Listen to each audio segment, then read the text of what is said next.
যখন আয়েশা সিদ্দিকা রাদিয়াল্লাহু তাআলা আনহার বেরাতের ব্যাপারে আয়াত নাযিল হলো, স্বামী স্ত্রীর মধ্যে প্রায় 1 মাস ধরে কোনো আপনার দেখা সাক্ষাৎ নাই, শুধুমাত্র কথাবার্তা হয়, ভালো মোরা জিজ্ঞেস করা হয়। এমন তো অবস্থায় মা আয়েশা সিদ্দিকা রাদিয়াল্লাহু তাআলা আনহা কি করলেন? একটু অভিমান করলেন। স্ত্রীরা অনেক সময় অভিমান করতে পারে, অভিমান করলে আপনার স্বামীরা তার অভিমান ভাঙবে, এটাও সুন্নাত। অভিমান অনেক সময় স্ত্রীরা করবে, অভিমান করলে আপনারা কি করবেন? তাদের রাগ গুসা ভাঙাবেন, এটাও সুন্নাত। প্যারা হাজিরিন, অতবার রাসূল সাল্লাল্লাহু আলাইহি ওয়াসাল্লাম কি করলেন? মা আয়েশা সিদ্দিকা রাদিয়াল্লাহু তাআলা আনহার রাগ গুসা ভাঙালেন। প্যারা হাজিরিন, riwayaতের মধ্যে আসছে রাসূল সাল্লাল্লাহু আলাইহি সাল্লাম মিসওয়াক করে, মিসওয়াক রাখার পরে আয়েশা কি করতেন? ওই রাসূলের লালাওয়ালা মিসওয়াক নিয়ে তিনিও মিসওয়াক করতেন। আবার মরজুমতের সময় মা আয়েশা সিদ্দিকা রাদিয়াল্লাহু তাআলা আনহা আপনার নিজের মুখ দ্বারা চিবিয়ে ওই চিবানো মিসওয়াককে রাসূল সাল্লাল্লাহু আলাইহি ওয়াসাল্লামের কাছে দেন। তারপরে রাসূল সাল্লাল্লাহু আলাইহি সাল্লাম ওই মিসওয়াক দিয়ে মিসওয়াক করেন। রাসূলের লালা মুবারক মা আয়েশা সিদ্দিকার মুখে রেখেছে, আবার মা আয়েশা সিদ্দিকার লালা মুবারক রাসূল সাল্লাল্লাহু আলাইহি ওয়াসাল্লামের মুখের মধ্যে লেগেছে। কি বরকতওয়ালা জিন্দেগি, কি প্রেম মহব্বতের জিন্দেগি। প্যারা হাজিরিন, একবার মা আয়েশা সিদ্দিকা রাদিয়াল্লাহু তাআলা আনহা পানি পান করতেছেন। এমন তো অবস্থায় রাসূল হযরত আয়েশা সিদ্দিকারে ডাক দিলেন, হে হুমায়রা, তুমি আমার জন্য সামান্য পানি রেখে দাও। তখন আয়েশা সিদ্দিকা কি করলেন? পানি পান করলেন। পানি পান করার পরে সামান্য পানি রেখে দিলেন।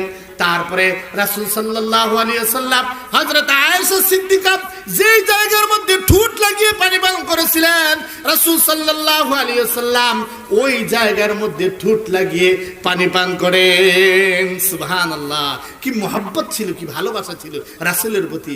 আমি আর আপনি কয়দিন স্ত্রীর মুখ যে জায়গার মধ্যে মুখ লাগায় পানি পান করছে, ওই জায়গার মধ্যে কয়দিন লাগায় পান করছি? আমি আর আপনি এলে কত কয়রে পাতে এই গ্লাস আমি আর পান করবো, আমি তুই পানি করছো, এটা দিয়ে আমি পানি পান করবো না। অথচ রাসূল যেই জায়গার মধ্যে আয়েশা মুখ লাগিয়ে পানি পান করছেন, ওই জায়গার মধ্যে মুখ লাগিয়ে পানি পান করছেন। সুবহানাল্লাহ, সুবহানাল্লাহ। প্রিয় হাজিরিন, এই কারণে আমরা যদি ইসলামিক জীবন গঠন করতে পারি, তাহলে আমার আপনার পরিবার আজদোয়াজি জিন্দেগির মধ্যে বরকত একেবারে শেষ নেই।